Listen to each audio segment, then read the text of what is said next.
જે શકમંદ વર્ણનવાળા ઈસમો આવતા એ લોકોને ચેક કરતા એમની પાસેથી પંચો રૂબરૂ લગભગ 2 કિલો અને 600 ગ્રામ ઉપરાંતનો હાઇબ્રિડ ગાંજો મળી આવેલ છે, જેની જે માર્કેટ પ્રાઇસ છે એ અંદાજે 78 લાખ ઉપરાંતની થાય છે.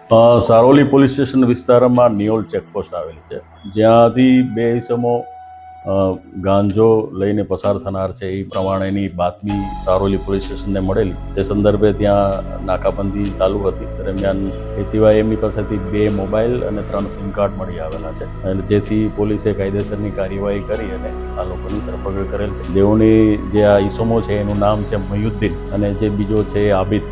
બંને ભાવનગર જિલ્લાના પાલીતાણા રહેવાસી છે, અને આ જે મયુદ્દીન છે એ પોતે એક સાદિક સિલેક્શન કરીને કપડાની દુકાન ધરાવે છે પાલીતાણામાં, અને જે આબિદ છે એને બેટરીની દુકાન છે. એટલે હાલ પોલીસ મુદ્દામાલ કબજે કરી અને રિમાન્ડ લેવાની પ્રોસેસ. આ જે મુદ્દામાલ છે એ બોમ્બેથી લાવ્યા હોય એવી હાલ અમને હકીકત જણાવેલ છે, અને એમને અહીંયા જ સુરતમાં જ એક ઈસમ છે વસીમ કરીને, એને એ લોકો ડિલિવરી આપવાના હતા એવું હાલ પ્રાથમિક તપાસમાં જણાવેલ છે. આમનો ગુનાહિત ઇતિહાસ હાલ જે તપાસ કરતા કોઈ આવેલ નથી, પણ વધુ તપાસમાં કંઈ જણાઈ આવશે તો પોલીસ એ પ્રમાણે કાર્યવાહી કરશે.